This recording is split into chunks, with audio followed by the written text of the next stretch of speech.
Let's freaking go.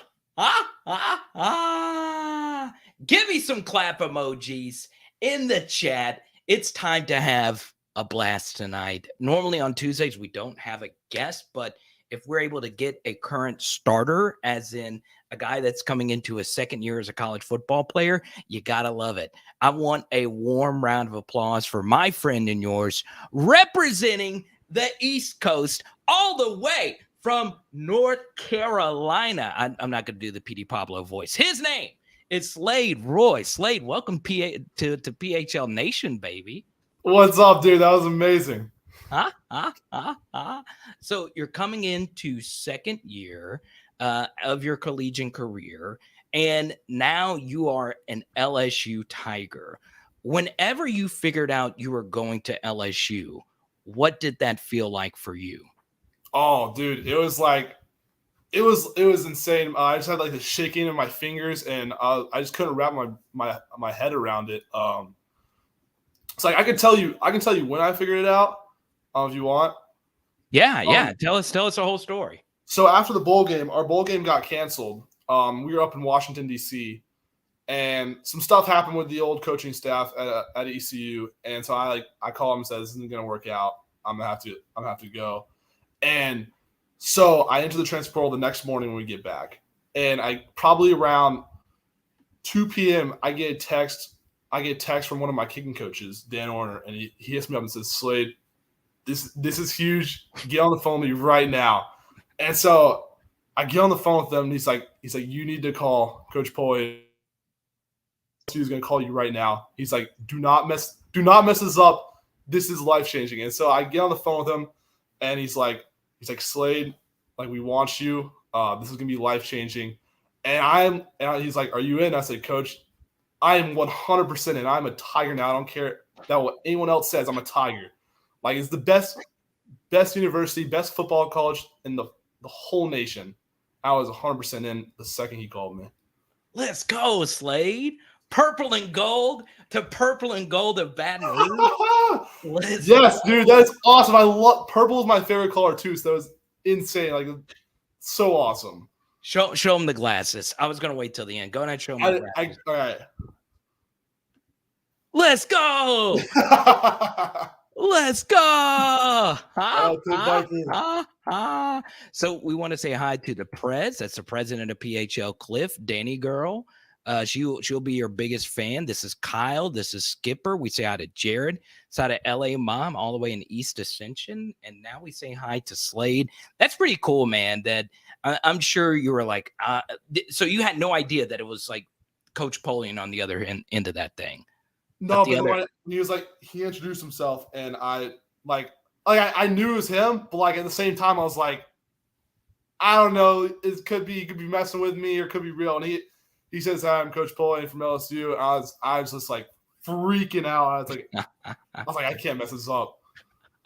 That's so cool. So the poll question tonight, and you and I were laughing about this beforehand.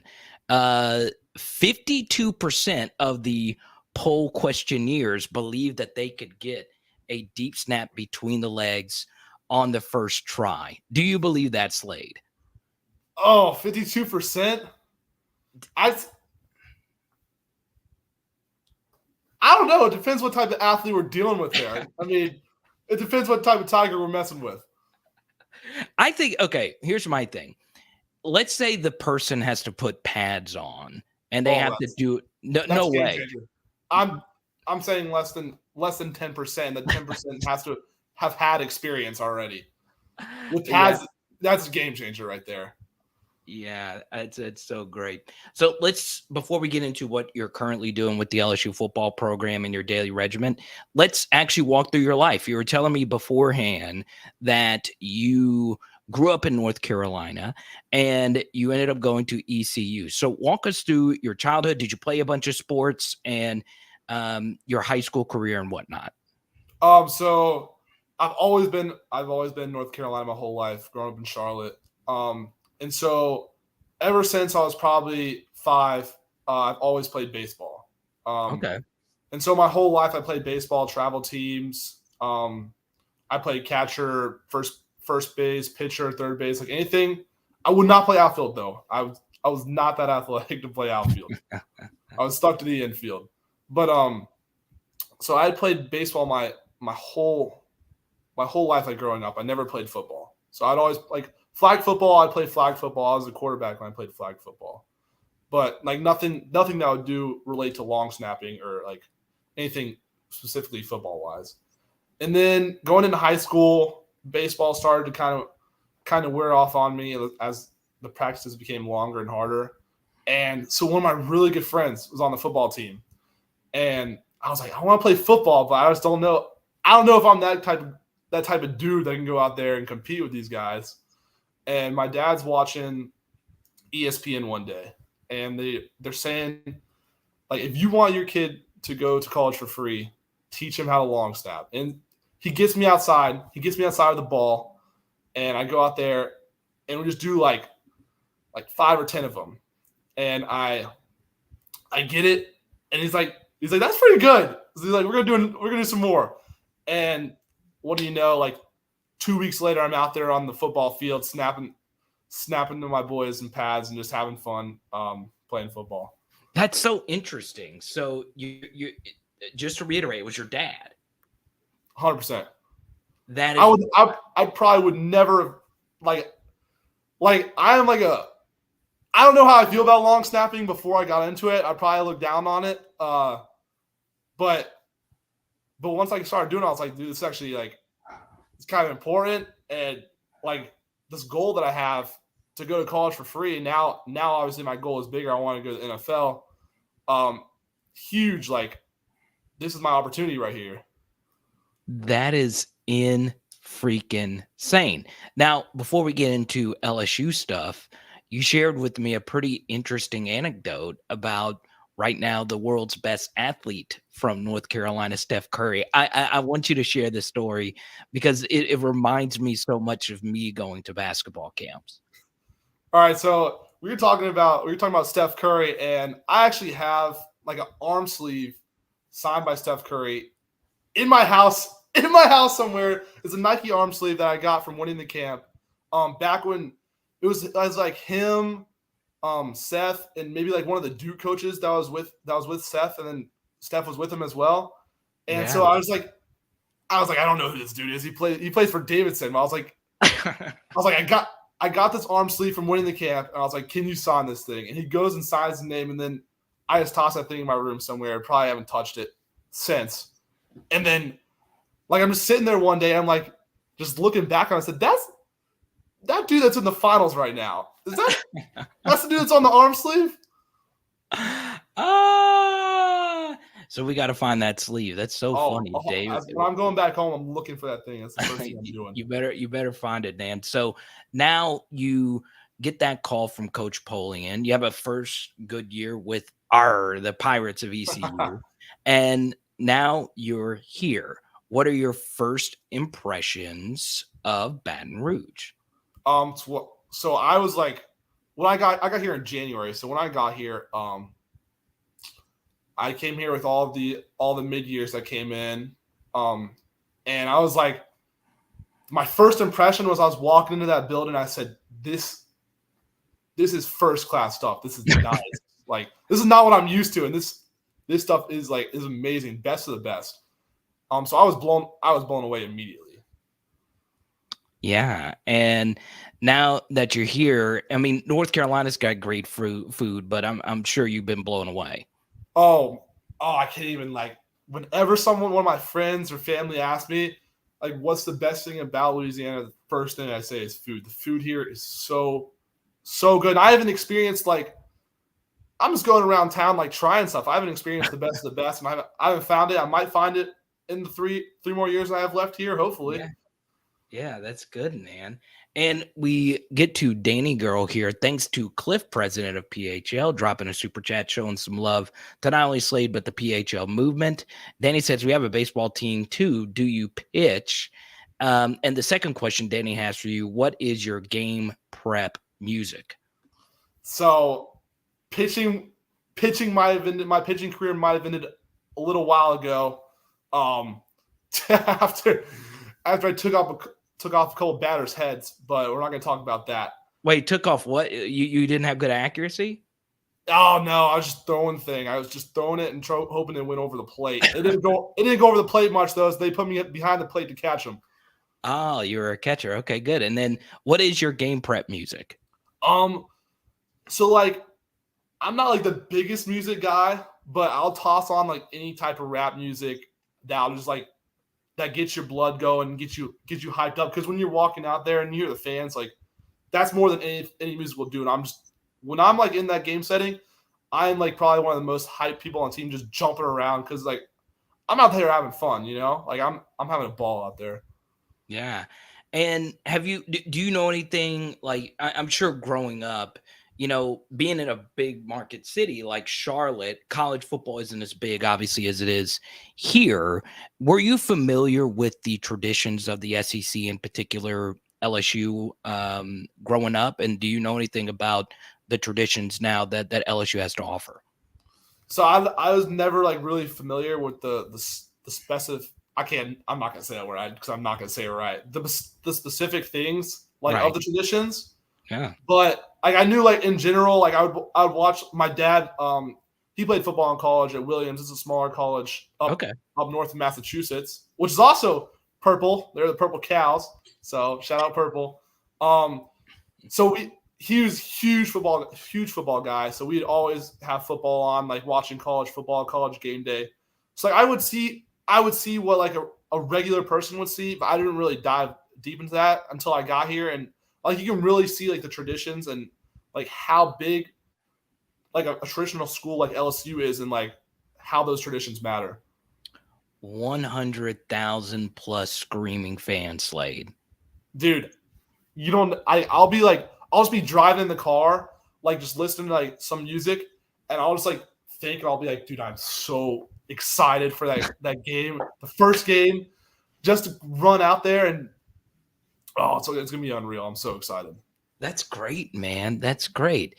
So whenever you are in North Carolina, right, and you're playing at a school, the ECU Pirates, they have some tradition there, and now you are jumping up to one of the premier programs. Was it tough for you to finally leave North Carolina and jump out of your bubble, or was this something that you really wanted to do? I don't know if it was really tough. Like I kind of prepared myself for it most of the semester.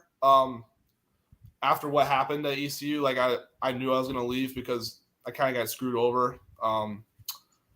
But so I was preparing myself mentally, and so like when I got this opportunity, I was like all on board. So like I was so ready to go. I was so pumped. Like there was no like question like was I ready or not. I was ready. Yeah, and as LJ, who's been with me for a while now, points out, you and I were talking about this previously. LSU is a deep snapper university, as LGZ points out. That's what LSU stands for, long snapper university. Do you see that tweet from Coach Kelly? What did it say? So like it was like when the LSU football team Twitter like first like posted like welcome. He quote tweeted and put long snapper university. Let's go. I was like, yeah, dude, let's go. That's so sweet. Oh, I love it, man. And that's crazy. So now you're experiencing this. You get this opportunity of a lifetime. What has your mindset been since you moved here? I'm sure you're enjoying all the social aspects of Baton Rouge, but has there been a moment where you're like, okay, let's lock in and let's show these people what I'm really about? Oh yeah, every time I take the field, like you kind of got to take that seriously because you're always fighting for a spot. It doesn't matter how close it is. Your spot's always on the line as a specialist, especially. You got to go and show who you are every single day. So every single practice I'm out there, like I'm having fun. I'll have a smile on my face, but my mindset is like I'm the best and like no one's going to stop me. I'm just going to go out there and do my thing and have fun, you know? Here's Rick in Tennessee following the Ferguson brothers. I'm sure you'll have continue the great tradition LSU has to offer. Shout out to Jared with the super chat. LA mom, who's attended quite a few LSU games, just wait until you do that Tiger Walk for the first time. And you have an appreciation for sports and traditions just based on what we were talking about beforehand. It's kind of cool at LSU And look, I'm biased. I'm an LSU fan or whatnot. It is kind of cool that LSU has the H goalposts. Have you ever seen that in your life? No, I mean, I think some other schools have it. Maybe Florida State has those. I don't know for sure, but it's super cool, especially to just run out through it. Like, it kind of just shows like you're unified running onto the field as a whole team running into the stadium. I don't know. It's something about it that's just special. That's cool, man. I can't wait to see you. We're gonna be cheering for you. A few more for you. What is Brian Kelly like? Oh, he is a super nice dude, but he's business and he wants to make sure that the job's gonna get done. And it's really just like about the little things, because anyone can do the big things, but he wants to see who wants it bad enough, who's going to do the little things, get the job done, who can he count on game days. Right. And what are some specific things behind the scenes that has impressed you since coming over from ECU? Obviously, like you mentioned, things didn't end so well. And now you're over here. What are some things that you're really liking? And have you seen it bleed off into other aspects of the team? Do you feel like everything is starting to come together? I mean, the whole team chemistry is so amazing. Like everyone on the team is friends. There's like no people that don't like each other. So I really think that the locker room environment sets us up for like workout, a run, a practice, anything. Everyone's going out there with a good attitude and ready to dominate and compete in a good way. And then we're on the field, everyone's in that mindset, and then we're off the field and everyone's best friends again. That's good. I like to hear that, man. And for me, it's interesting because LSU's had really good punters and kickers. Special teams has always been a strong suit. And now it's tabula rasa. It's a brand new clean slate. You're coming in. What can you tell us? I know, obviously, Bramblett coming in from Notre Dame, but what can you tell us about Peyton Todd and the punters that you've dealt with up to this point? So you want to talk about like ECU punters even too? Yeah. You just walk us through the punters that you've worked with. So, I mean, every punter I've ever worked with has always been like a great dude and kind of like my best friend because we're always out there getting work, like whether it's punt snaps or field goal snaps. And so at ECU, John Young, he graduated. He was a sixth-year senior last year. Cool. Great punter and a really good friend. So I was like, it's kind of hard to beat these standards. And I come here. Peyton's really welcoming, and now that Jay's here, he's really good friends. So everyone is so friendly, and it's competitive. It's a friendly competition, They're not out there like it's not bad competition. It's good competition where they're making each other better, and that's what you want on your team. Yeah, and as far as the kicker is concerned, obviously, Dilbert's coming in out of Michigan. And Mata did a good job in the spring game, obviously. Tell us a little bit more about the kickers and what you've seen from them. So now we actually have 4 kickers on the team, which is like that's a lot of kickers. So, yeah. But they're all out there working. So we got Trey, Ramos, Diber, and Zeke, and so they're all out there. 2 of them are lefty, so that was something for me that I had to get used to doing was snapping and holding lefty. But it's certainly now that I've done it for so long, like for the last 6 months, it's like secondhand already. Yeah. And so it's just fun. It's fun to see those guys go out there and compete every single practice because they know one of them's got to be up there kicking on the first game. So it's fun to see. There you go. So let's go to Blanche. And this is something I wanted to get into as far as what's it like to be a deep snapper. So Blanche wants to know, how hard is it to snap and block, or do the rules give you some slack? I really don't know the rules for long snapping. So I know that you can't hit the long snapper. Is that correct? So yeah, that's correct. You can't line up on the long snapper. You can hit them the second that their head comes up. Oh, interesting. So on punts and field goals are different. So on punts, for a long snapper, the block point is usually probably 3 yards behind us and 1 yard to the right. So I'll snap the ball and then go backwards and get to that block point because they're rushing in the A gap, running full speed towards the punter. And so I got to identify which A gap I'm going for and then pick them out. But on field goals, it's more of a just throw. Oh shoot! I just hit my TV. It's more of just like throw your hands up and try to get as much meat on the people in the A gap as you can, because there'll be someone in both A gaps. And the refs aren't really strict about it. Like, as long as you're not head up on me, they'll be fine with it. And so once I snap the ball, they don't even care about sticking their A gap. They're just, one of them's trying to run through me and the other one's trying to run where I used to be. SLADE Roy, deep snapper, joining us. We know you spend a lot of time with the specialists, right? And especially, when you move to a bigger operation, everything is so segmented, right? You're working with your position groups often, but you mentioned that team chemistry a minute ago. Who specifically are a few guys on the team that have really been friendly to you and that have really stood out to you? I mean, I don't know if it'd be fair to name names. Everyone has been so, like, ever since the first day I walked in, like my first day when I was going through the facilities with the mid-years, I'd say Will Campbell was walking me around, showing me stuff. And he was like my first friend that I met when I was here. And then going to the locker room, like Jay Ward, Dez, like all those guys just like showing me around, super nice and super welcoming. That's interesting. Will Campbell, a true freshman. I actually went to a card show in Shreveport this past weekend and picked up a few of his autographs. I'm a big fan of his. I love his energy. I love that he seems like he's already a leader. It's pretty impressive. A true freshman. I know y'all are roughly the same age, knowing that you're younger, but that's pretty impressive that kid was very welcoming to you. Oh yeah, he is a great dude. Super nice, super kind. I love the dude. He's super nice.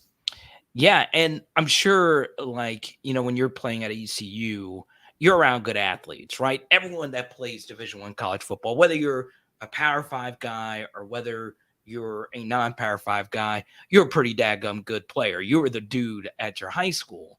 But I'm sure it's kind of cool to see and recognize people now that you look at, like, okay, that guy's going to probably go to the NFL. So what's it been like to see some of those kind of athletes? I mean, my first day walking into the locker room, I was walking past Ollie Gay and Mason Smith and J. Roy. I'm just looking at them like, these guys are the same age as me. These guys play the same sport as me. That's not fair. That's not fair. Just huge, like, unreal how huge they are. Like, something that I could never even imagine of being that big. I don't know how a human is that big, but it's so cool to see them and just to get to know them and like play video games with them and go out to eat, anything, just like to know them better. That is so funny. Yeah, I think,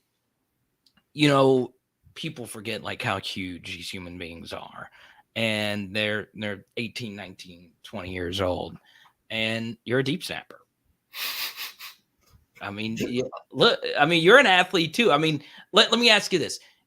If you were to run a 40-yard dash right now, what would your time be? It wouldn't be. I would tell you this. It won't be the fast. It'd probably be like a 4.9 if I feel good that day. 4.9. That's good. And look, I've met Pat McAfee before, right? And he's given like special teams and punters a lot of swag. So what I want to know is, whenever you snap the football, if I'm getting the rules correctly, you can go. You don't have to wait for you to hear that thud. Am I correct? Yeah. So usually when I snap the ball, by the time they punt it, I'm probably already 7 or 8 yards in front of the, like, where I snapped it from, just running down the field. Sometimes I'm the first one down there, and it can be scary, but I don't think of it as scary. I think of it as fun because people are watching me playing a sport that I don't know. I'm probably not the best athlete, but I'm out there on the same field with the best athletes in the country. All I want to know is when you get a big hit, I want to see you go nuts. I'm doing a couple different dances. I'm like, I don't know what dance I'm gonna do. I'm gonna do the gritty. I'm gonna dab on them. I'm gonna do something. Oh man, I would look. I think that would be the first deep snapper gritty ever done. It might be the first and the last. That is just so world class, man. Yeah, and I guess for us, we don't think about deep snappers all that often, right? As far as the competitiveness to getting a scholarship to be a deep snapper, was it hard? Did you like send your tape out? Did you send Did you talk to the ECU coaches? How did that work whenever you're trying to So, get to the next level? so coming out of high school, like, I didn't go to like any camps or anything. I mean, went to a couple, but that was just kind of more to learn because I taught myself. Me and my dad, like my dad taught me, and I taught myself as well. So I was more to learn. So I didn't go on recruiting like some people did. Like I've never been on an official visit or a visit in general, or ever been to a college camp. So coming out of college, I actually didn't have any scholarships. So I was a walk on at ECU. Oh, really? Yeah. So this is why I'll tell you why I left ECU. So they're recruiting me. I was getting recruited by a couple schools. Like I had to walk on to Arkansas, West Virginia, Army. So long ago, I don't remember like all of them. But so East Carolina, what they said was, if you come in here and start this year, so you're gonna have to pay this. You're gonna have to pay this semester, right? But they said if you start, we will refund you this semester and because we can put you on scholarship before the season ends, and we can refund you that. And so I said, you know what? That's enough for me because I don't have that much money sitting around in my pockets. I can't pay that. Yeah. So I said, I'm gonna go there and make the smartest decision. And I get there, have a great fall camp. I'm out there starting week 1, have a great season. Probably about week 8, I go in there and talk to the head coach and say, like, look, like I'm doing my part of the job. Like, where's my scholarship? And he tells me some BS. It's like, oh, we don't have enough spots. Sorry, we don't have enough spots. Sorry. I said, dude, you just offered 2 transfers. How do you not have enough spots? I don't understand where you're getting this math from. And so at that point, I was kind of done, but I was still finishing out the season, giving him a chance. And then he brings me in his office and tells me it's not looking good for the spring semester either, but I promise you we can put you on next summer. And I was like, I don't care if you figure out the spring semester or not, because I'm that like you can't betray me like that. Then want me to play for you and give you everything I have and like put my heart on the line for the next 3 years through practices and games, and like I just lost my trust in them right there. And I'm sure were you angry? Were you sad? Oh, I was definitely angry. Angry is a dull word. But I knew at that point, I just went out there and put on tape everything I needed. Like I knew I would have no problem. I knew I deserved to be somewhere better than that.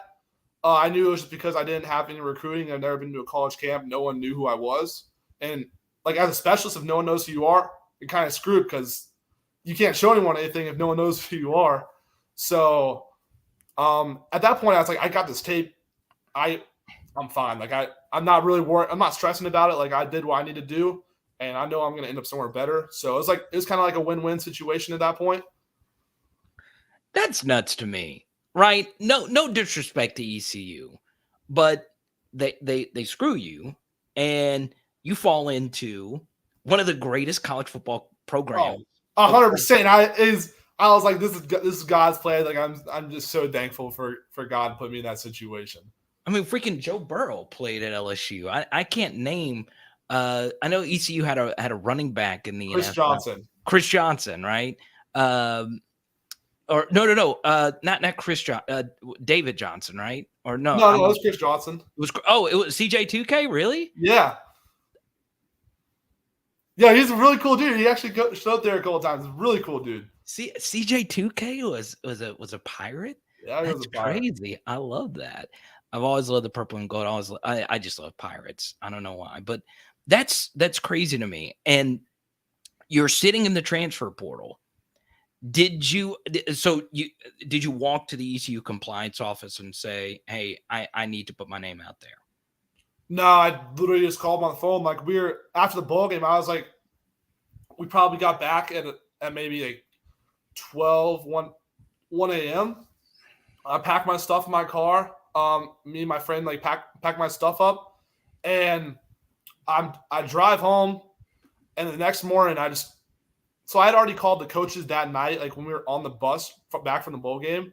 Like I told them, I was like it's not disrespectful or anything. Like I have respect for you guys, but like this is my path, and you guys kind of forced me on this path. So I don't know how you could be angry at me about this decision. And so the next morning, I fill out all the paperwork and everything I need to do, and then good to go. That is crazy to me. That is truly crazy to me, Slade Roy. Wow. And man, that my mind's kind of blown by that. How are you not good enough for a scholarship at ECU and yours? I mean, that's just nuts. Two deep snappers in the NFL. Wow. I'm still at a loss for words. I didn't know that. I personally did not know that story. So I I'm think glad. No, go on.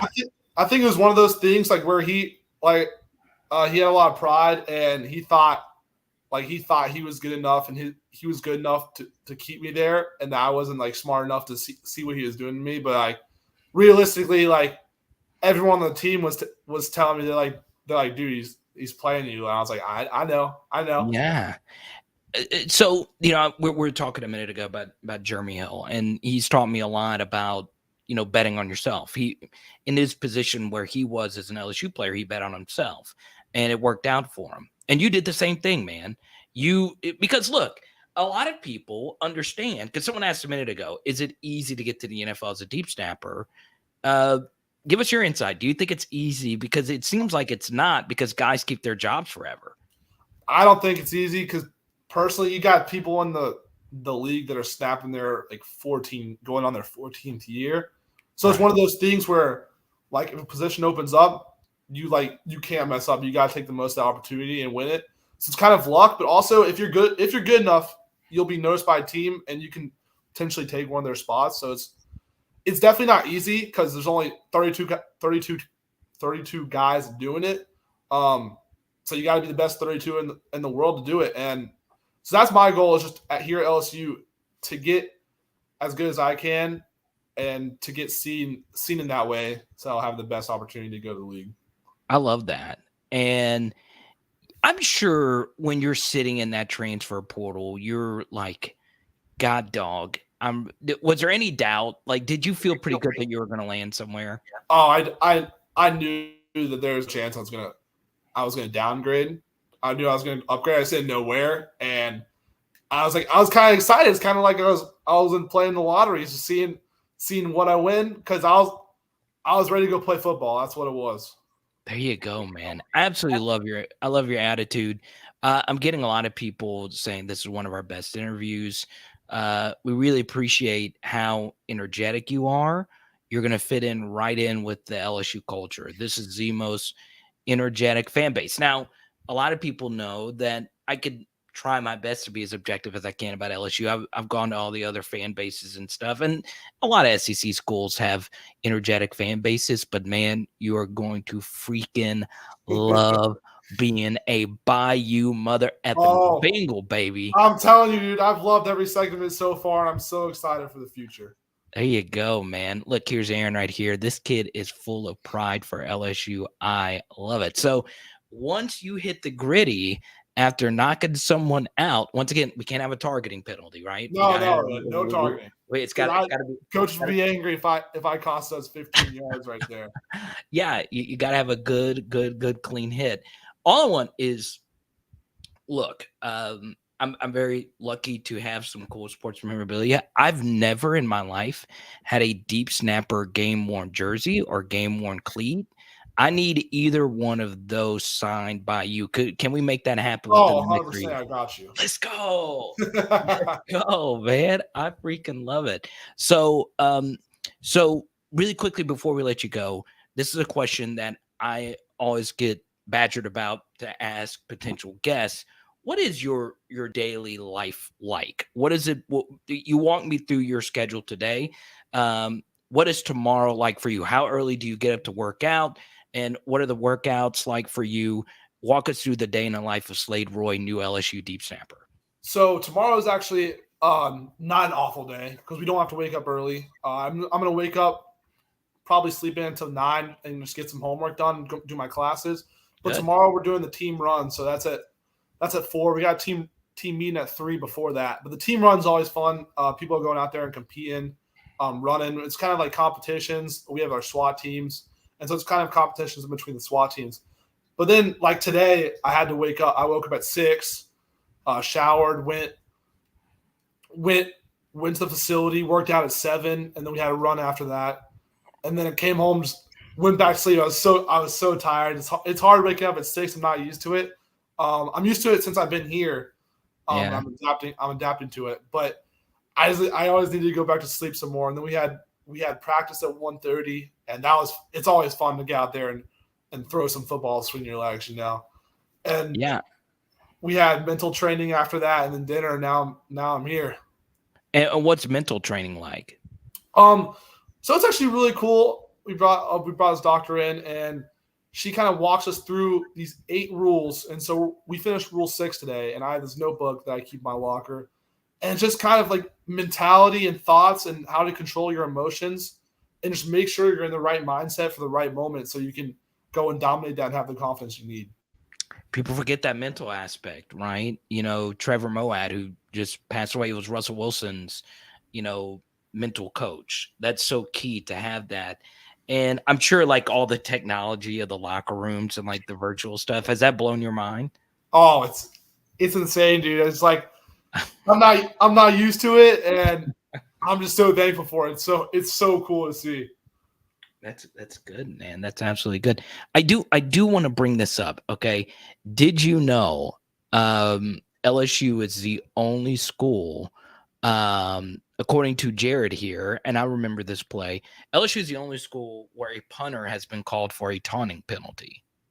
I did not know that. I have to see that clip. Okay, so I'm because of copyright reasons, I can't play the clip unless I had it already cut in slow motion.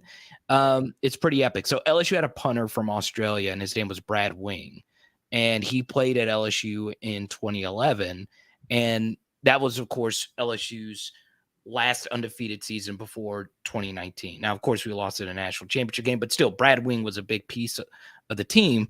It was a fake punt, and he was running into the end zone, and he looked back at the Florida defender and did one of these things like that. And I think that was like the first SEC taunting penalty. No way. And guess what? They didn't count the touchdown. They called it back. What? They called it back?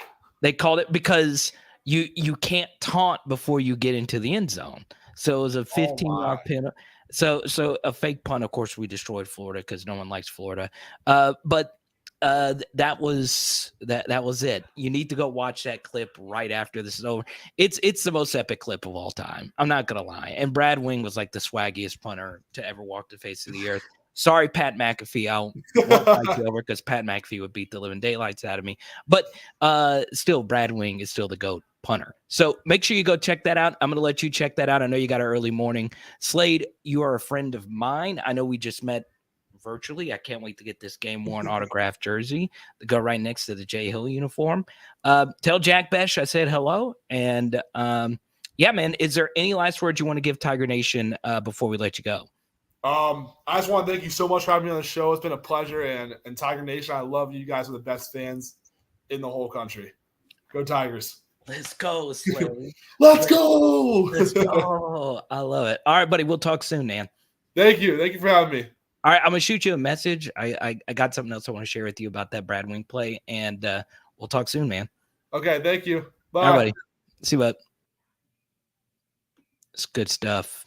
I accidentally almost ended the broadcast, so we'll keep this thing going. That was obviously a lot of fun. Didn't want to keep him. I actually kept him a little too long because I know his workout was really tough, but sometimes you just kind of feel out if the conversation's going pretty well. And I try to get as many questions answered as I possibly could. So obviously, yeah, I'm looking at you right now. We're going to try and get Slade on again before the season. Once again, that was a lot of fun. The Steph Curry story was pretty insane. That shooter sleeve is actually worth quite a bit. He could get a lot of money if he could find that Steph Curry shooter sleeve. So I want, obviously, I've shared this before. Whenever we do an interview, I'm not able to answer each and every comment, so I apologize. Thanks for all the super chats. I also want the guests. I want to focus and make sure the guest feels comfortable. So you guys asked a bunch of good questions. That is such a great interview. Chance, I appreciate it, man. You're dropping gems the entire time. Danny, thank you so much for hanging with us today. Thank you so much for your super chat as well. Blanche, you too. Yeah, we'll get him on again before the season starts. Yeah, whenever you wear those purple goggles or whenever, because honestly, if you go look at the top 100 recruits in the country, right? If you were to go look at them right now, I think there's like 2 or 3 kids that are wearing those snowboard goggles. And they're not actually snowboard goggles, they're just sunglasses, but some of them actually have like the thick like snowboard goggle like strap thing. So there you go. Yeah, I appreciate you, LGZ. Every now and then you get lucky and have good interviews. For me, I have been very blessed that we have not had a bad interview yet. Every guest that we've had on has been good. Now, I have been doing sports media for a long time. I have done plenty of bad interviews. I will put my hand on whichever metaphysical book of your choice, put my hand on the Bible, anything. I can swear up and down, we have not had a bad interview on this channel. Some of you have been able to watch all of them.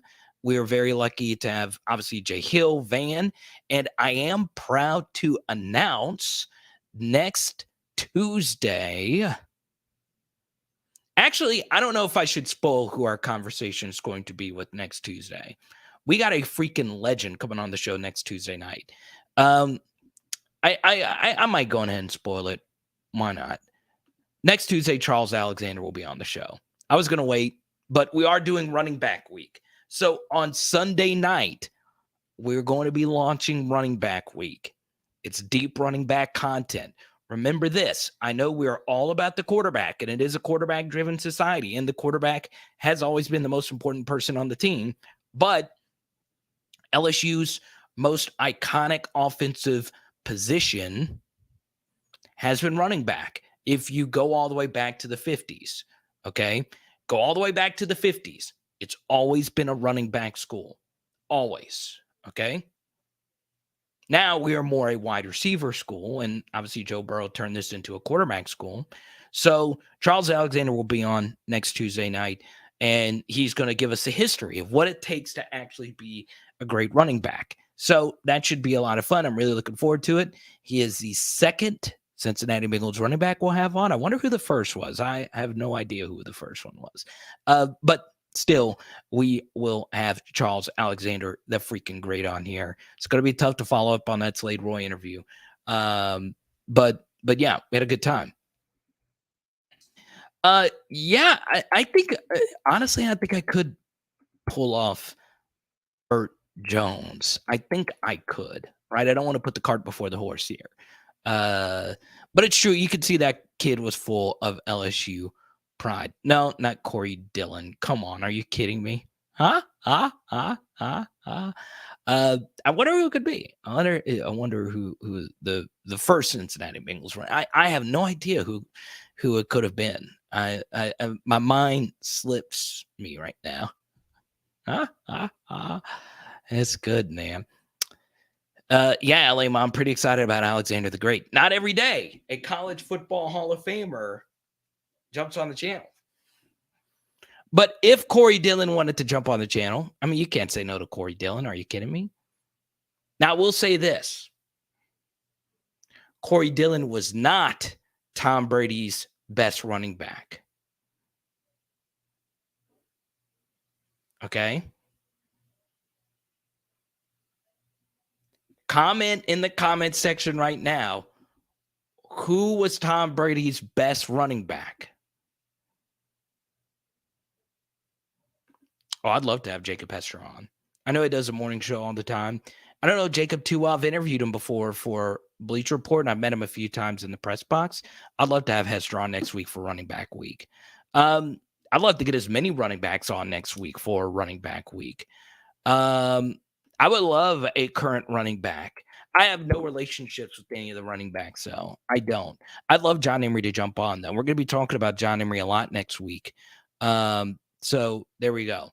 There we go. Look at Dell. Look at Chris. Look at Kyle. Look at Aaron. Normal guy, it's not you. So I'll answer as many questions as we possibly can. We'll keep this thing moving along about current LSU stuff. I know an interview is like a different vibe, but obviously, recruiting has been such a big story as far as LSU football over the next couple of weeks. For me, I think recruiting is still a really big deal for LSU.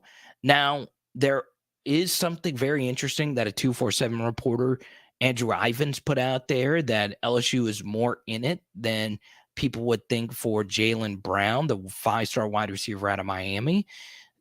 Still, I mean, if Mario is a half decent looking school next year, if Miami is half decent, every kid's going to want to go to Miami. They have so much positive momentum right now. It's crazy. Mario pulled off some pretty good recruiting. And, for some reason, I know Jaden Rashad is his final announcement is coming up. And a lot of people are expecting Jaden Rashada to pick Florida this coming Saturday. For some reason, I don't know what this thing is telling me. I have no inside information. I have no one close to Jaden Rashada. I, for some reason, still think Miami and Oregon's going to pull some last-second magic to try and get that kid on campus and try and bid for this kid. I really do think so. It is very interesting as far as Jaden Rashada is concerned. So we did the video yesterday on the recruits. Jaden Rashada, it's a long shot right now for LSU. Now, as far as the other three kids we talked about in the video yesterday, the Darren Reed kid is the most likely. I think he's a really, really, really special defensive line prospect. I like him a lot because he can play any position on the defensive front. That gets thrown around way too often, but he legit has it on tape playing every position on the defensive line. That is really hard to do.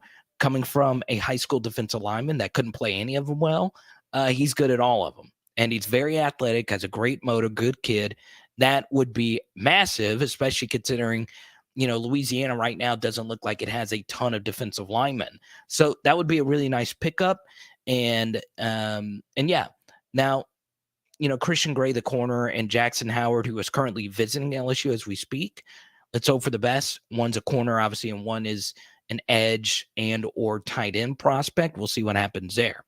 I got to shout out Chris. He was the one that actually sent me this video yesterday of Marquis Anderson, the South Carolina offensive lineman. That was really fascinating. Now, I was going to save it for the end so people wouldn't leave my video to go watch it. But if you did, I totally get it, because it was very captivating to see an hour-plus long footage of what a full recruiting visit is like. Now, I have been very fortunate to, see kind of sort of what a recruiting visit is like.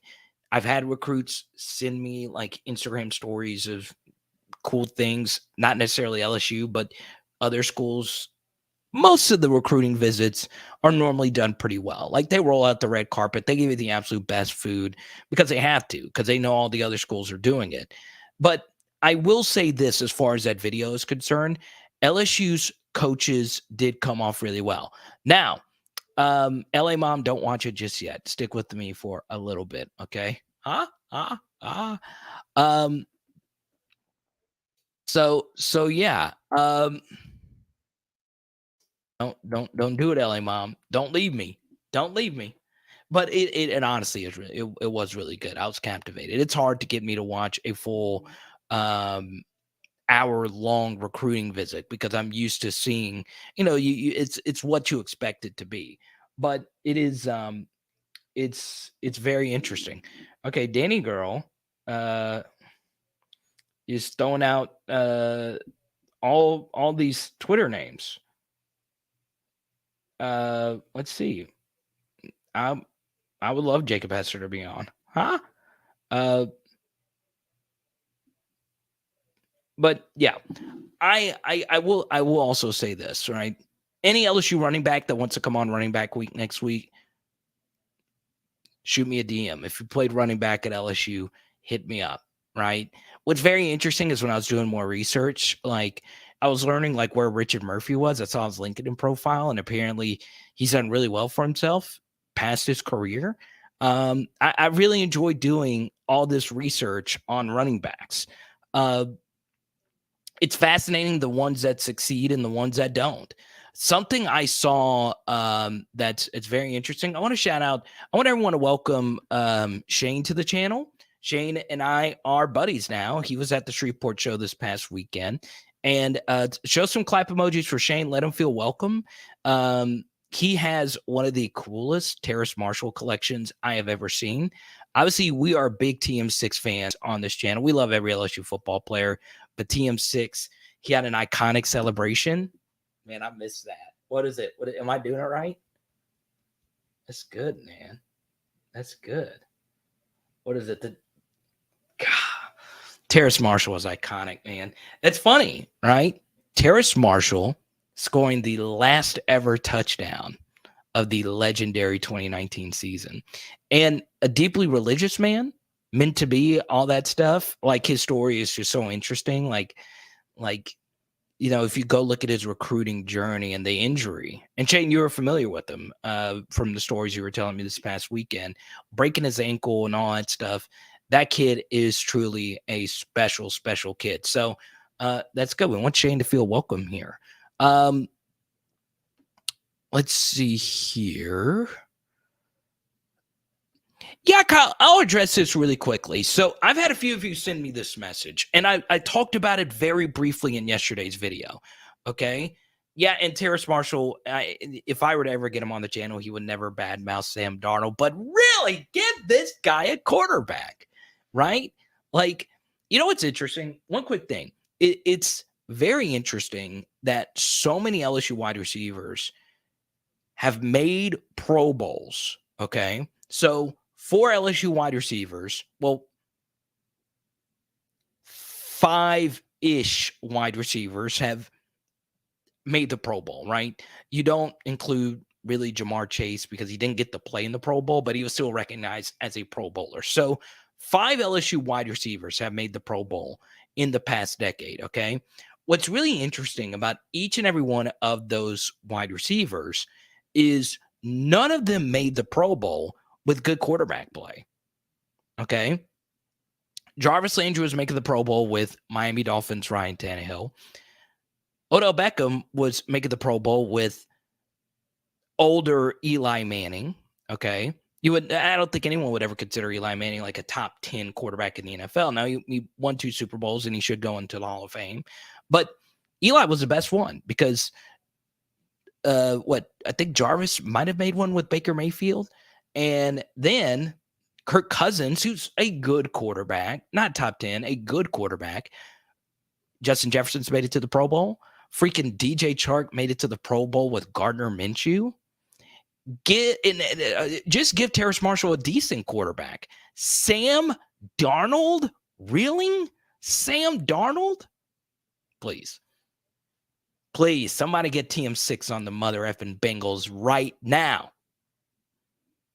There you go. Mick making you feel welcome. Mick's been with me for a while. Matt showing you some love from the 225. Jared, as always, showing a bunch of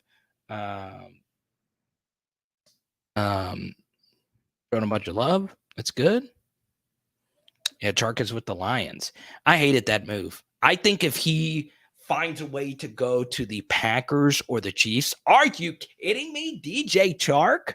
Are you kidding me? Could you imagine him with Aaron Rodgers or Patrick Mahomes? They need a deep threat.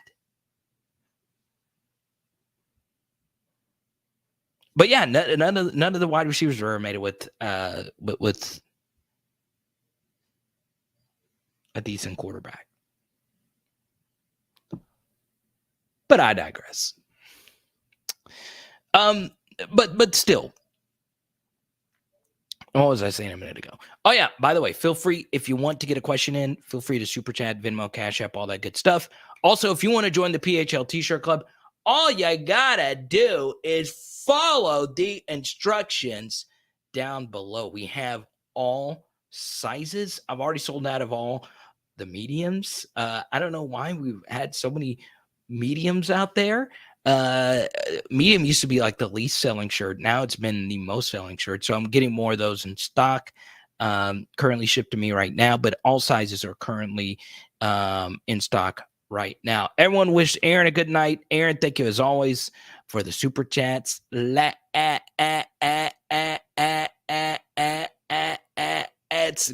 go. Thank you so much, Aaron. I really appreciate you. I really, really do.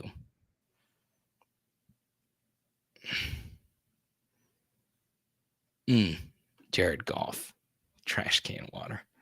Yeah, it's interesting. But if I get offered a 1-year, $10 million deal and I get that $10 million guaranteed in a sport like football, I'm taking it. I think the wide receiver market is going to get very interesting over the next couple of years, but this isn't an NFL channel.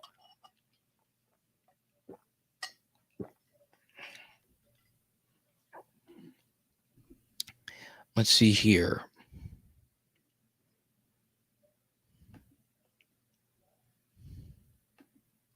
Check the poll question.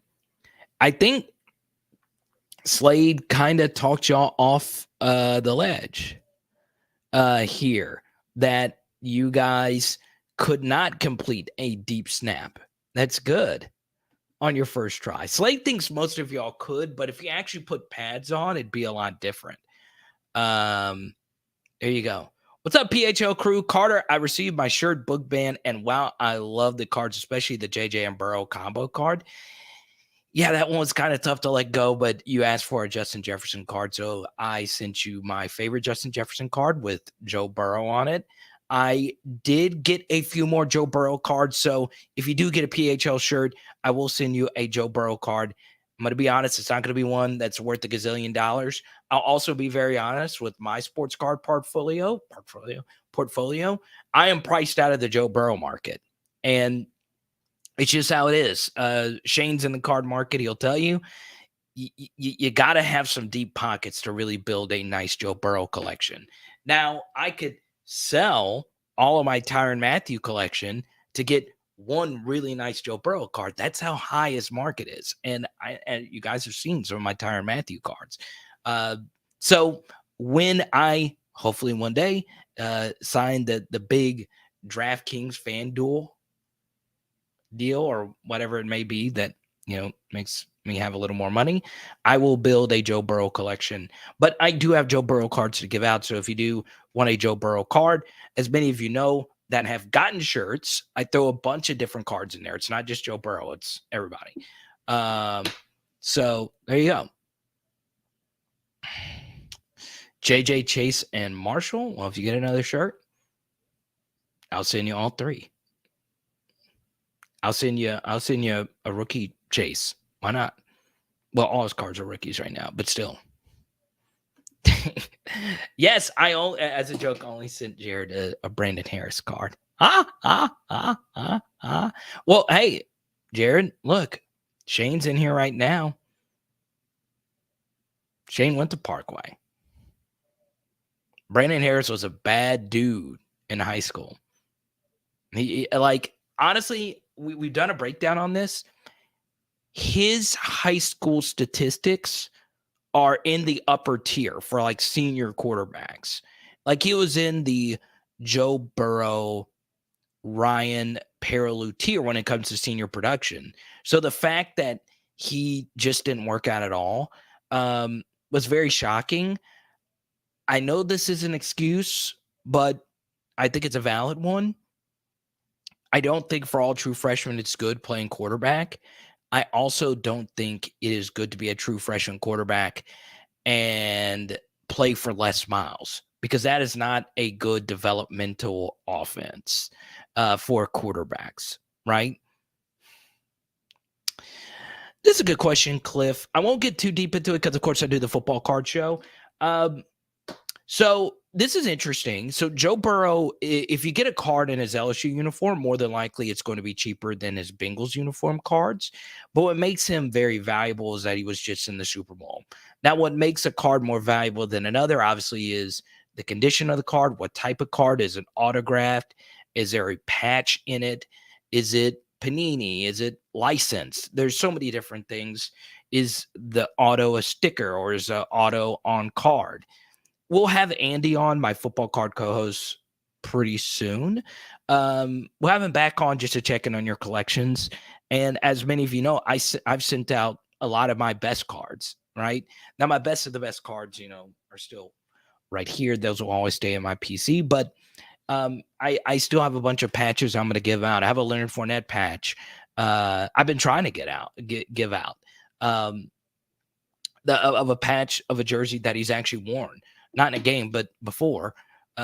So yeah. He's working for Texas, turned down a QB coach for the Rams last year. Absolutely. So there you go. Chris, good luck. If you need any help, please, you know how to reach me. If anyone needs help with that, let me know. I want to help you get steered in the right direction. I do think there is an opportunity, though, for those prices to go down. So there you go. But yeah, let me know if you have any questions about the rookie card thing. And Michael, I really do appreciate your super chat. All right. Let's see here. I'm going to get to as many of these questions as I possibly can. Yeah, Michael, it's no big deal. If you say you're a Jefferson fan, you're more than likely a Burrow fan, and you've been with me, you've been rocking with me for a while, so I wanted to send it to you. It is a really cool card, though. It really is. Chance, it's pretty simple. Shoot me an email, powerhourlsu@gmail.com. If you want a shirt, if you want me to walk you through how to get a shirt. If not, you can follow the instructions. I know the print is a little bit small right there. But yeah, shoot me an email, powerhourlsu@gmail.com. We'll hook it up. And your little boy, if I know you have kids, I send a bunch of cards because card collecting should be a big part of a kid's life. It had a huge impact on mine. So there you go. I am still doing the card channel. Yeah, it's still growing over there. But yeah. Shout out to Andy and the Fantasy Football Card Quests. Let's see here. But yeah, let's get back to some LSU football chatter here.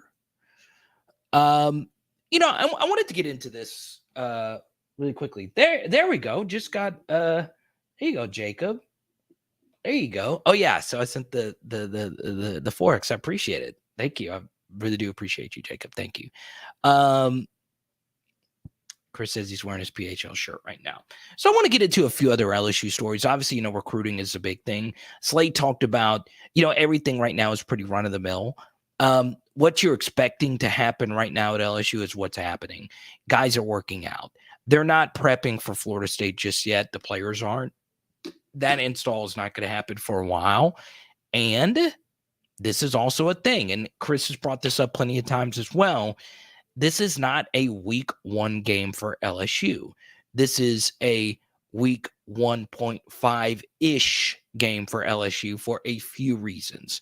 The first is LSU versus Florida State is being played on a Sunday. I know it's a little bit different, but it's not your normal Saturday. And also the NFL will not have kicked off yet. So there's going to be a ton of eyeballs on this game. You have 2 iconic programs, one with an explosive story surrounding it. Brian Kelly in his first game at LSU. Okay.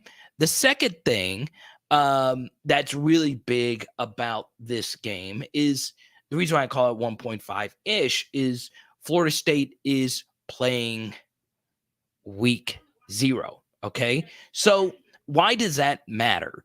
Well, we saw what happened last year when UCLA had a tune-up in week 0.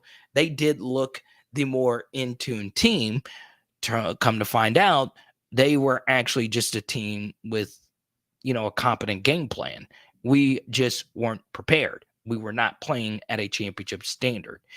Guys like SLADE Roy with that infectious energy that you just heard a minute ago, obviously, changed a whole lot for the team. So that was obviously, really, really good to see that Brian Kelly's here, and we're definitely going to be more prepared, and we're not going to be as stale as we were to start last year. Okay. So obviously feeling really good about that, but still, you do wonder if those week 0 kind of things do play a huge outcome on your season, or at least the very first game of the year.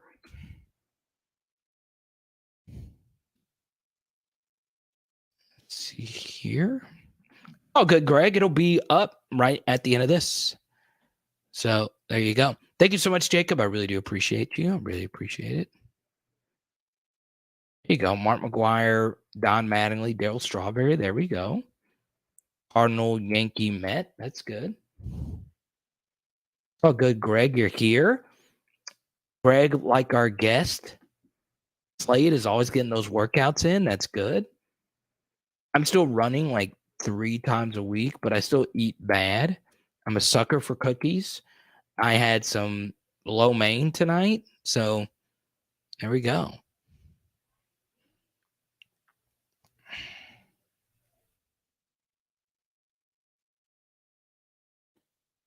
Let's see right here.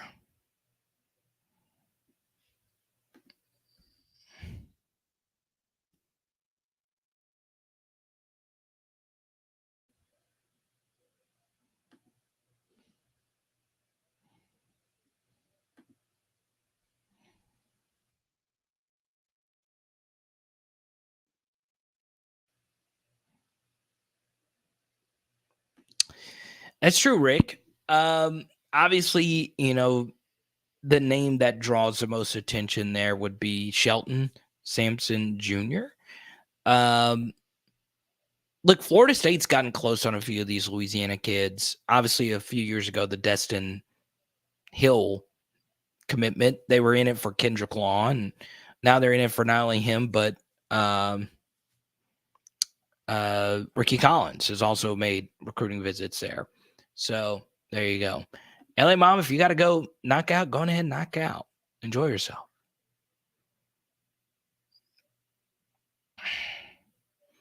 I love bread and eating late. That's the key, not eating late. That is so huge. Let's see. So I believe he'll commit soon. Which player are you talking about here? Let's see. Parker Jenkins. It's a chance of Parker Jenkins. The running back, I believe. I don't know. I saw the crystal ball for Parker Jenkins. 2023 is very interesting because you already have Trey Holly committed. But yeah, we'll see what happens. I do think LSU is interested in making this a 2 running back class. So yeah. My knees tell me they prefer walking over running. What's up, Dex? Good to see you.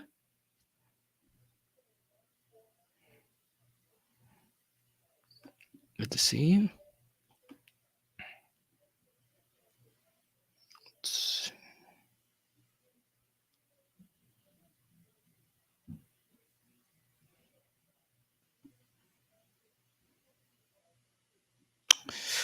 Yeah, LG's. That's why Darren Reed, man. LSU's trying to get him. Scheme versatile guy. Very interesting player. Very, very interesting. Even if he turns out to be like a LeVar Edwards type of player, at this point you're going to need some bodies, right? 3-man fronts, it's always better if they're deeper than. I think if you run a 3-man front, it's always better to be deeper than just like the absolute most talented. Obviously, you want a combination of both. But, take that 2019 defensive line. They didn't make a gazillion plays behind the line of scrimmage, but that was a very deep group, right? You had Ika, you had obviously Neil Farrell, and you had Braden Fajoko, and those were your backups to Shelvin, to Glenn Logan, and to Rashard Lawrence. So that was a stout 6-man rotation. Stout. That was really, really, really good group of players right there.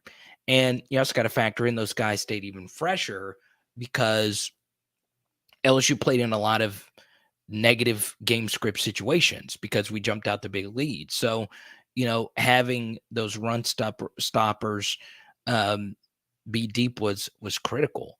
And you saw how good our defensive line was playing at the end of the year. They were unbelievable, honestly. Our defense in general was unbelievable towards the end of the year. So it's very, very interesting.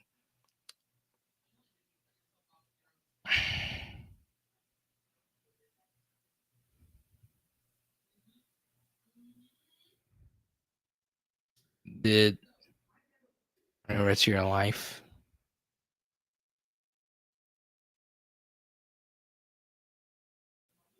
Probably 4-3 in your prime, Tony.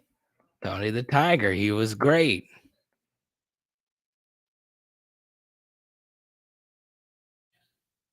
They're 140-yard dash time right now.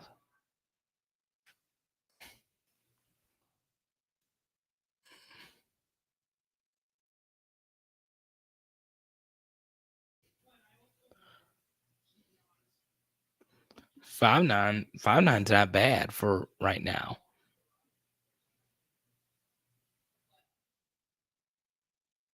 Al says Dante Moore is very adamant that he's not going to Michigan.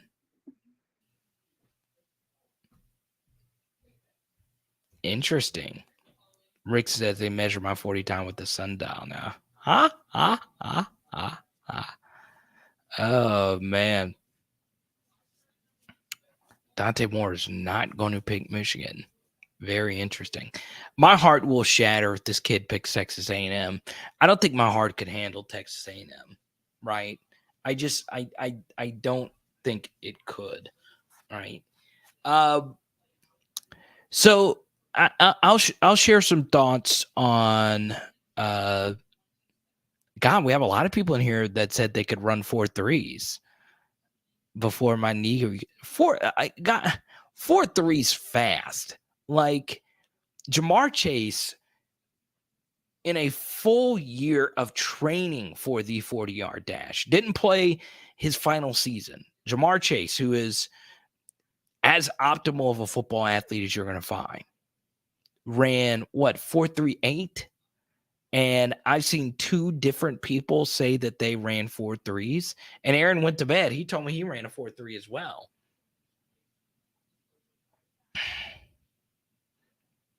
4.3? I mean, you are moving if you're running a 4.3. Like when you actually witness someone running a 4.3, you're like, God, dog. God, 4.3? We had 3 4.3s on PHL. 3 4.3 40s. It's interesting. Very, very interesting.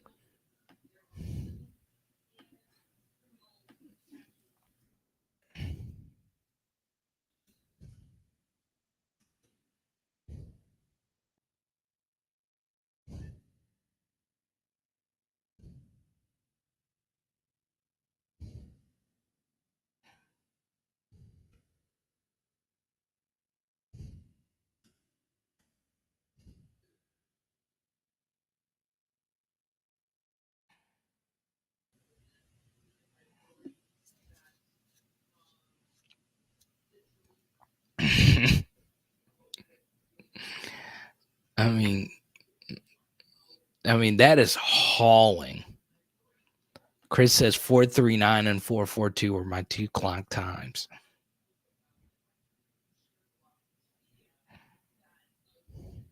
I believe you. I'm never gonna say no that you guys didn't run it.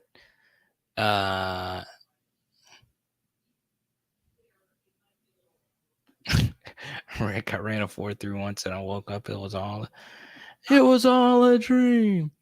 That's funny. That's good. But yeah, that's funny.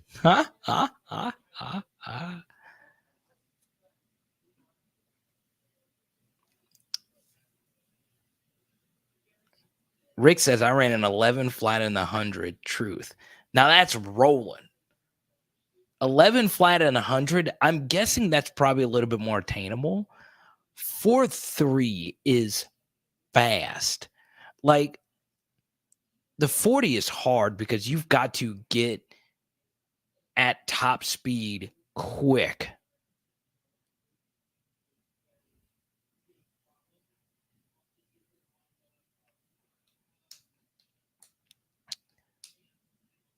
Chris, I think you're in your 40s. I don't think there's many.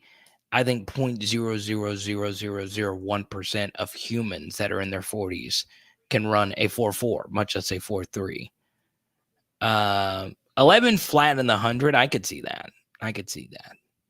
That's fast, though. That's really fast.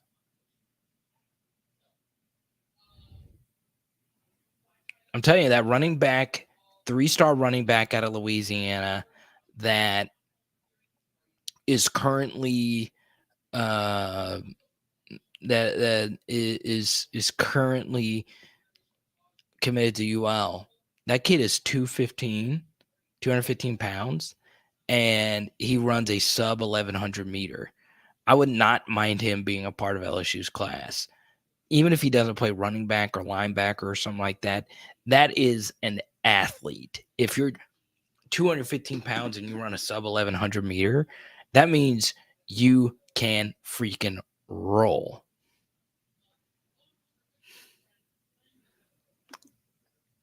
Your father-in-law did not run 9.9 in the 100.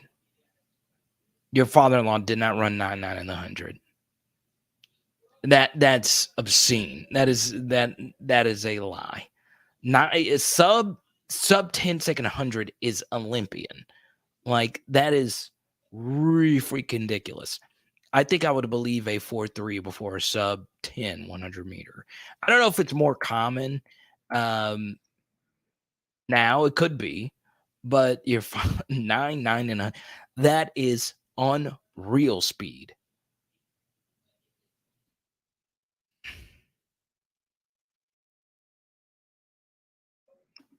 Micah said I could run a 4.6 with 6 months of training. Perquise says, put a couple dogs behind me. I'm sure I could make it happen. True. The Michael Myers challenge. You guys been seeing that on social media? Like 9.9 is like you would know if you saw someone running a 9.9 100 meter. Like that is unreal speed. Unreal. 9.9 is obscene.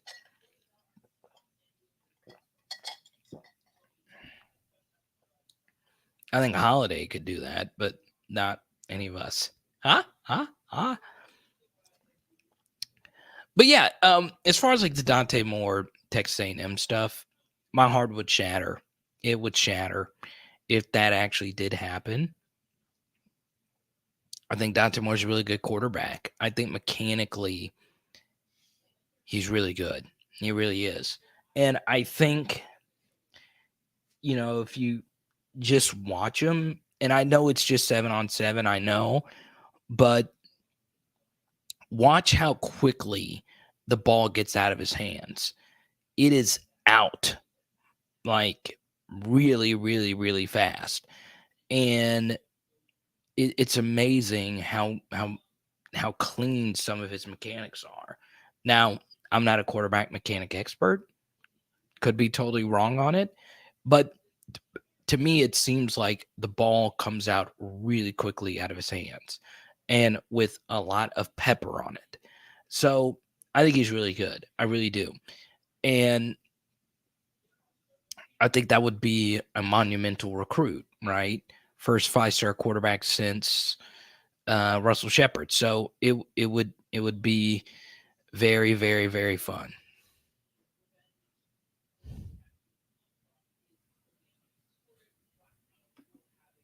Takes me 4.3 seconds to get on the couch.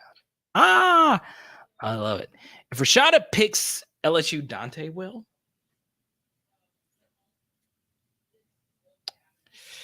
Yeah, I mean, look. I think that's a very likely possibility. I think Jaden Rashada's recruitment is wide open right now.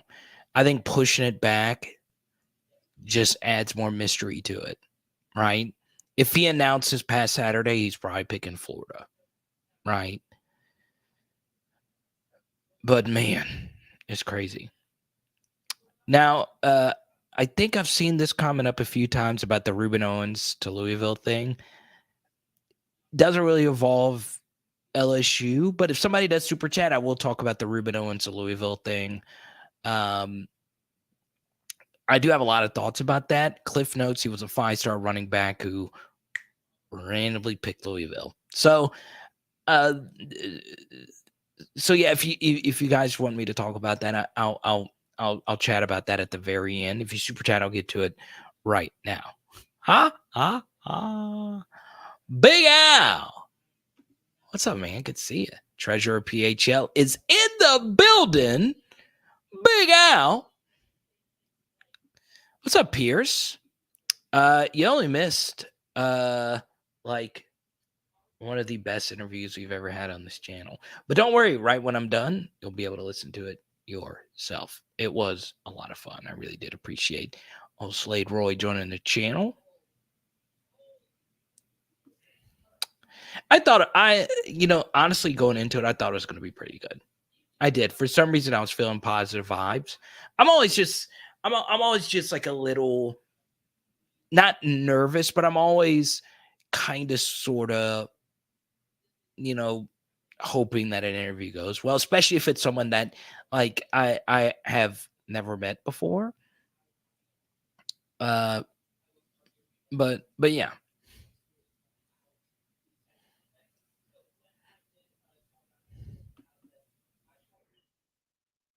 Rick Pitino.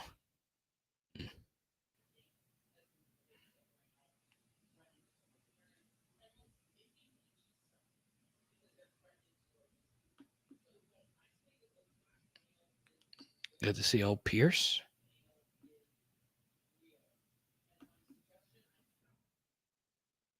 North Louisiana, stand up. Lots of viewers in North Louisiana. I love it, man. I love North Louisiana. I do.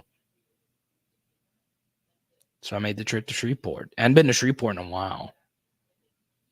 I'd live in Shreveport. I would. Ruston, too. Me and Pierce would be hanging out all the time. Going to Ponchatoula's, going to Bovines. Some good restaurants right there. Don't sleep on North Louisiana food. North Louisiana knows how to throw down. I've had good seafood in North Louisiana, no matter what you say. Some of the best seafood I've had is in North Louisiana, I swear. On my mama.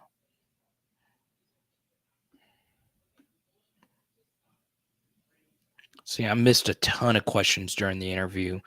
I'm really sorry about that. Really, really sorry about that.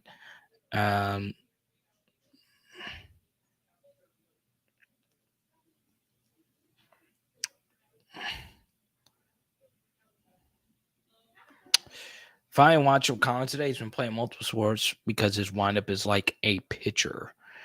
Yeah, and look, the most important trait you can have as a quarterback, obviously, to me, is accuracy. Some people would say like an intangible thing like leadership, and that stuff's important. But I listened to an interview Drew Brees did. It was a sponsored interview, honestly, with Copperfit. And they asked him, hey, what's the key to being a good quarterback? And, there's so much, right? There's so much that goes into it.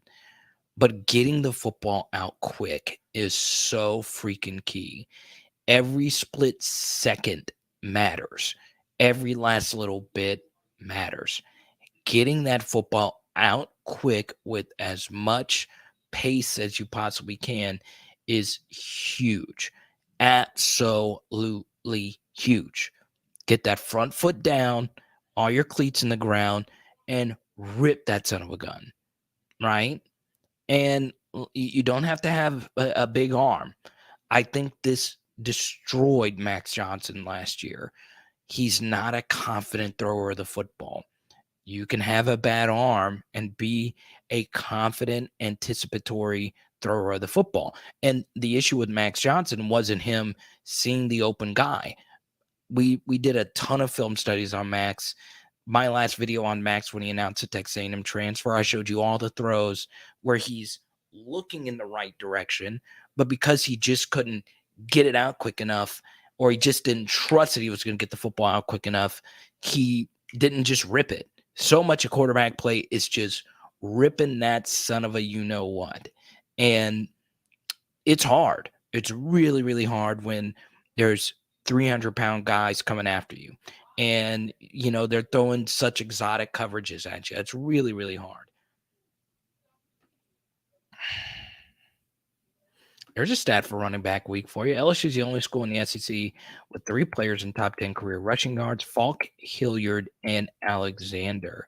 I'm trying to fact check this stat, Rick. Maybe you can do this for me because it's kind of hard to, look up like all the Heisman voting. But I looked and I saw Charles Alexander finish top 10 in the Heisman voting twice. I'm interested to see if there's ever been an LSU player that's finished top 10 in the Heisman voting twice. That stuff's amazing to me. Anybody that wins the Heisman Trophy is always, the best player in college football. What really impresses me, though, are some of the players that are able to be Heisman finalists 2 years in a row. That's hard to do, right? Because there's 130 schools in Division I, and to go back-to-back years as a Heisman Trophy finalist is really, really, really hard. So, yeah. Maybe Billy Cannon. Maybe. I just saw it. I was like, God, Charles Alexander was a 2-time top 10 Heisman finalist.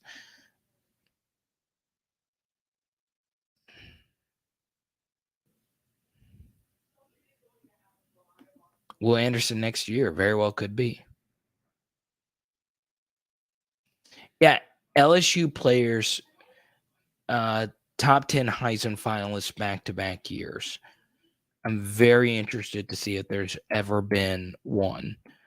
That's tough. It's really, really hard. Yeah, so there have been a lot of LSU. There have been a lot of college football players, right? Archie Griffin won it, twice. But I'm trying to think of LSU players that had back-to-back years top 10 finishes. Tyron probably would have had it if you played in 2011.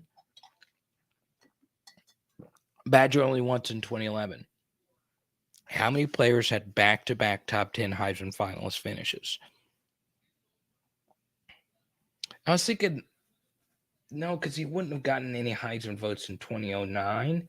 I was thinking maybe Patrick Peterson, but he didn't. No. I was trying to think of somebody, right? Fournette didn't do it in 2016. In 2015, he was top 10, right? So, yeah, if Charles might be the only one. Cannon might have been way back when. That would be the only one, I think. Yeah, Charles Alexander will be on the show next Tuesday night. Pretty excited about that.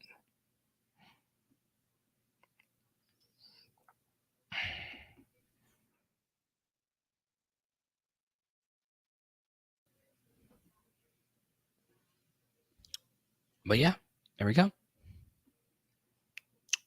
Well, all right, cool. I screwed this up. All right, all you cool cats and kittens. This has been a fun live stream, but we are at the hour and a half mark. I'll get to as many questions as we possibly can, but if you do in the next 5 minutes, but if you do super chat, we'll keep this thing going all night long. Shout out to our top super chatter so far tonight, Aaron. He already went to bed. Jared, pretty much usual suspects. Danny Girl, everyone. I appreciate it. Also appreciate Jacob for rejoining the PHL T-shirt club. That's obviously really, really freaking cool. So yeah, really looking forward to it.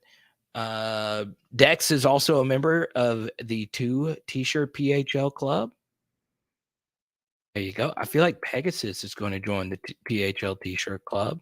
A lot of our people, I will say this, out of our dog avatar photos, a lot of our dog avatar folks are PHL T-shirt club members. Let's get it. Let's go. Let's go. Pretty excited about all our new PHL T-shirt club members. It's a hard club to be a part of. It is only the exclusive, only the best of the best PHLers join the PHL T-shirt club. I have a feeling Kyle's going to join or change his photo. I love it. I bully all of you to change your avatar. I don't like the letters.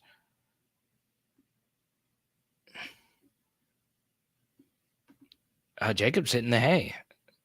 I feel like everyone's really tired tonight. How can you be tired? Slade Roy was like the most energetic guest you'll ever have.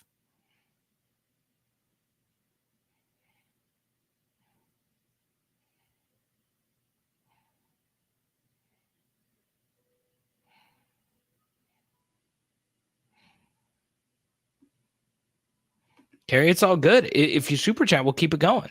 Ask you a question. I'll answer as many questions as we possibly can. I'm never doing the Carl Baskins. I'm never doing the Carol Baskins quote. I did it yesterday on Blake's show, and I was like, I shouldn't open up that can of worms.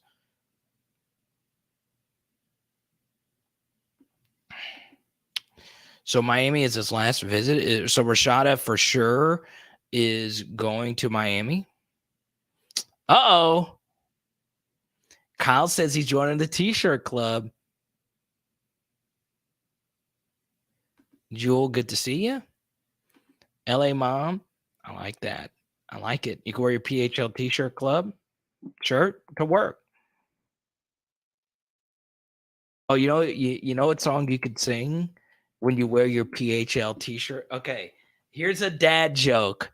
I got a dad joke for LA Mom right now, okay? Knowing what you're wearing in your avatar, you should show up to work wearing your PHL shirt singing this song. Okay? What song should she sing? I don't want no scrubs. You get it? Because she's wearing scrubs and TLC song. Now, there you go. That is a dad joke right there, if I've ever heard one.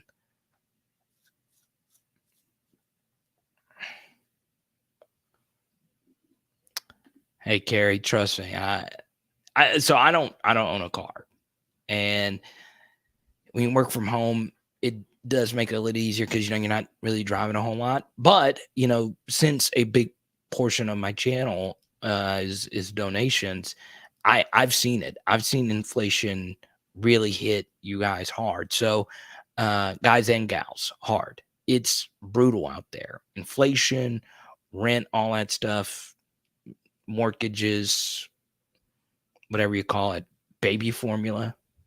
But then again, I'm just an LSU football YouTuber. I'm not smart enough to figure all this out.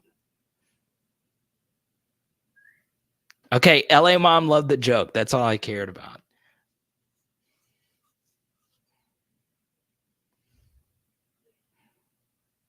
What did the teddy bear have for dinner? Nothing. He was stuffed. I love it. There we go, LA Mom. That's good. And then you get to spread the gospel of PHL. I'll give you some extra booger bands to give out. Dang, Jacob. 50 miles a day? So is it 50 miles round trip or to and fro? It's very interesting.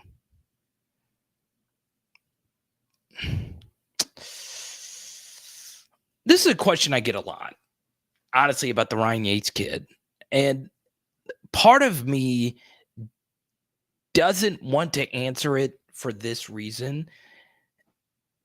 It's still so early, and there's always this idea that if you commit to a school, you shouldn't take any other official visits, right? There's always been this thing. There's always been this thing that once you're committed to a school, Dabo does this, right? Once you're committed to a school, you shouldn't make any of their officials. I strongly disagree with that. And I know that works against LSU's favor here because the kid is committed, whatever, but it's worked in LSU's favor a lot of times as well, right? It's difficult. These are 18-year-old kids, 17, 18-year-old kids making these life-changing decisions. Make your visits. And if that kid is still committed to you after making official visits after that school, that means he really loves you, right? That means that kid really is taking it to heart that you're after them. I know Yates took the Michigan State official. Michigan State does have some other Texas defensive backs committed in that 2023 crop. Mel Tucker is a very talented defensive backs coach. And something else is Michigan State secondary last year was one of the slowest secondaries I've ever seen on an elite team, which is why Ohio State hung up a gazillion points on them. So there is a need for foot speed there and a need for immediate players in their back seven. So I totally get being enamored by going to Michigan State and playing for a coach like him, but LSU is still DBU for a reason. So we'll see. I mean, I don't know a whole lot personally about Ryan Yates, other than I'm really happy he's committed, and I hope he is a big piece of what LSU is building. And at the same time, LSU's got a really talented crop of defensive backs in this cycle. Lots of really good safeties. Cross your fingers on Derek Williams. It's obviously, the prize safety out of the bunch, but there's obviously a lot of good players in that crop as well. So we will see. 60 miles living home. Oh, man.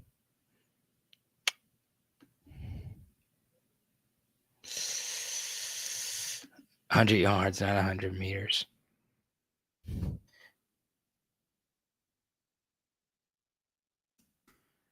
Dan, shoot me an email and I will get you in the right direction for a PHL shirt and a bunch of cards for the kiddos and the fam.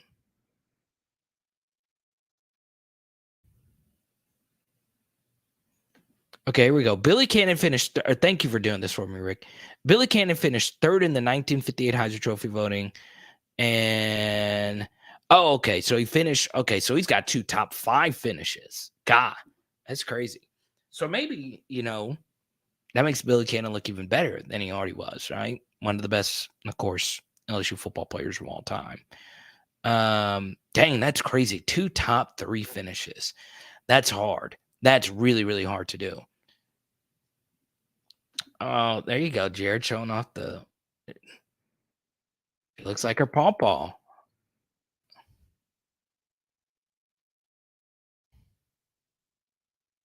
There you go. Let's check the poll question here. Can you run a sub 4.6 40-yard dash in your athletic prime? 56% of you are being honest. No. 54% of you are now being honest. No. Could you run a sub 4.6 40-yard dash in your athletic prime? Okay. So 4.6 40-yard dash. All right. Sub 4.6. So 4.59 and under. Okay. The best wide receiver who just had the best wide receiver in NFL history, best NFL season in NFL history. Okay. Who trained really hard at his near athletic peak coming out of Eastern Washington University. Okay. Trained his whole life for this moment. NFL Combine, he ran a 4.62, and that was Cooper Kupp. Okay. Jarvis Landry, also near one of his athletic primes, ran a 4.7 at the NFL Combine. Okay. Now, maybe both of them were dealing with injuries that we didn't know about. 4.62, 4.7 for those guys. And I am seeing here on this live stream that nearly half of you believe you could run sub 4.6. Sub 4.6. That you are that at your athletic peak, I'm looking at you right now. At your athletic peak, you were Devin White fast. Really?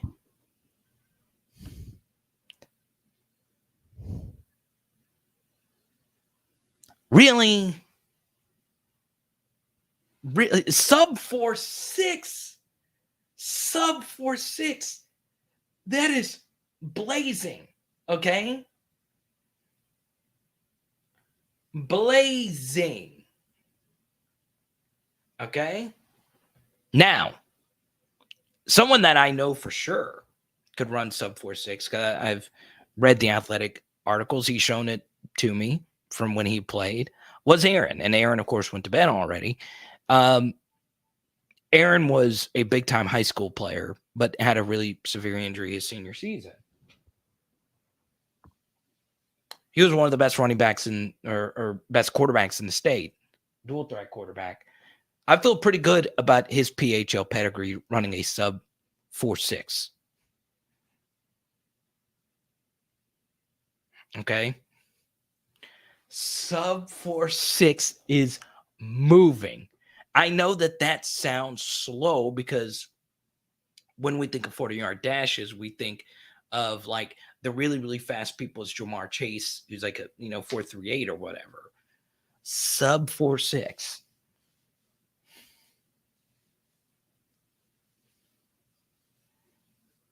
Jay Hill was like, man. Once again, if you're let me say this. Type Y for yes, type N for no. Were you one of the people that said you could run sub 4.6? Type Y for yes, type N for no. Right now. Type Y for yes, type N for no. Chris seems like a pretty honest guy. I'm believing him. Pierce says absolutely. Leonard, today, I mailed you my last medium shirt. I've sold out of mediums. Had to order more mediums. I sent your lovely family a bunch of cards. And your first comment is saying that you for sure could run sub 4.6 in your athletic prime. Pierce says, absolutely.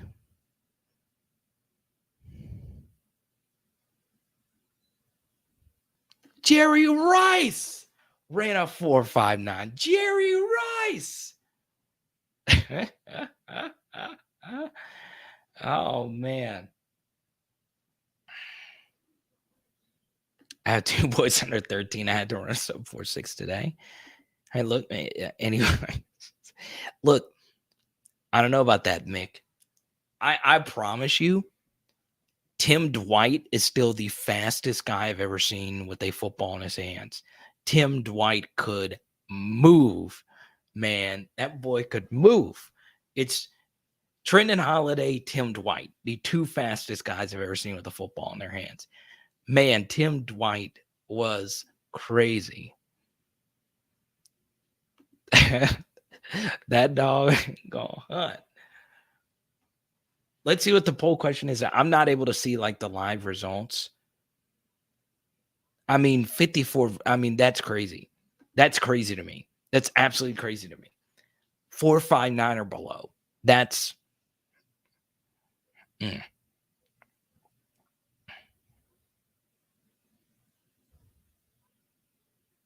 Michael B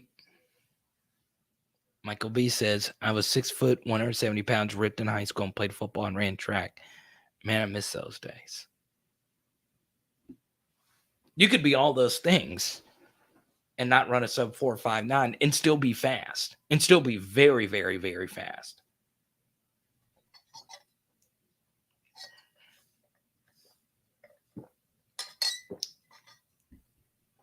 Like I would say, like,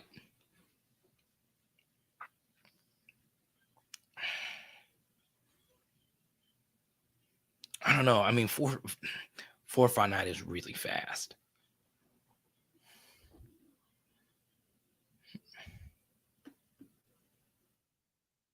That's how I feel too, Dex. I thought the percentages were going to be like 70-30. I thought it was going to be 70-30.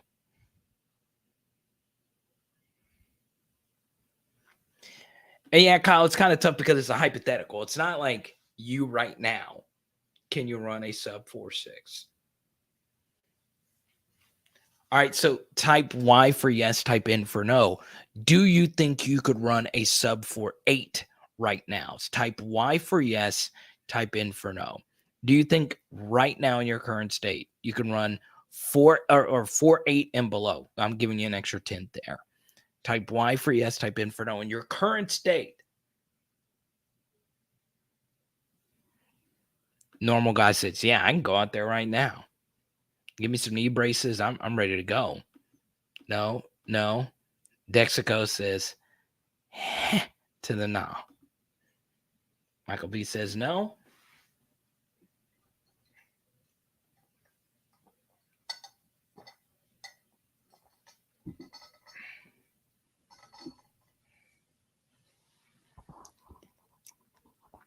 It's still crazy to me that there are that many people that think they're faster than Cooper Kupp, or at some point in their lives that they were faster than Cooper Kupp, than when he trained. Part of it also isn't, can you get to the mile per hour that you need to run a 40-yard dash? The 40-yard dash is kind of a science too. It's you kind of have to train to run your absolute best time. Like you have to train to get the good start, get your hand down right, and just fire off low.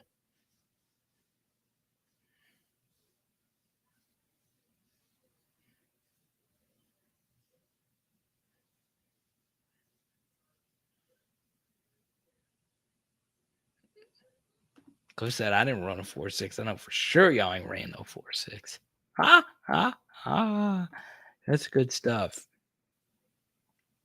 There you go. So this was a fun live stream. Big thanks to Slade Roy. Make sure you guys go. I should have said this during the conversation to help my good old buddy Slade Roy out. Let me go ahead and pull his Twitter account up.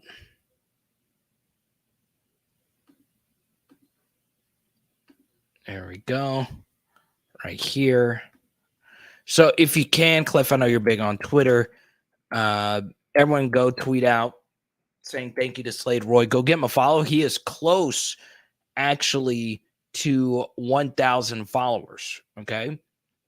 And I want to show you what his current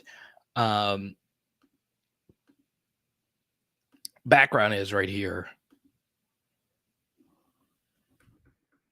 It's so interesting. This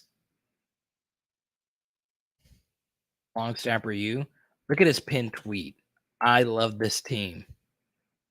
That's good. Right there. So please go give Slade Roy a follow on twitter.com at Slade Roy _. And please tell him thank you for jumping on the channel tonight. Okay.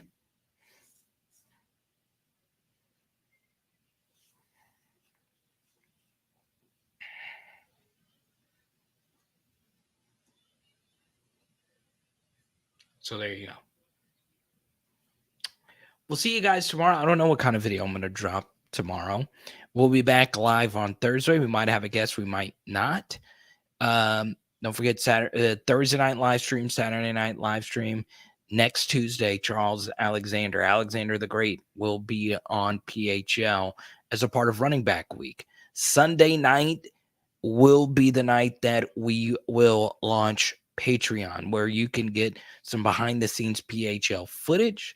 You'll get the opportunity to set up one-on-one opportunities to speak with me, whether it be film study or whether it be your life. You'll have those opportunities with our new Patreon services. That's all coming up on Sunday, when working really hard, we'll launch Running Back Week in conjunction with Patreon. We're going to be talking about not only John Emery, not only the Jacob Hesters of the world, we're also going to talk about the Richard Murphys and right now the Josh Williams. And honestly, we should show more love to Josh Williams. Remember, we are a channel that cheers for 3 stars. Josh Williams was a 2-star walk-on. So we're going to talk about him some next week as well. So it should be a lot of fun. So on Sunday night, it will be a blast. Okay? It is. Power Hour LSU. Bam!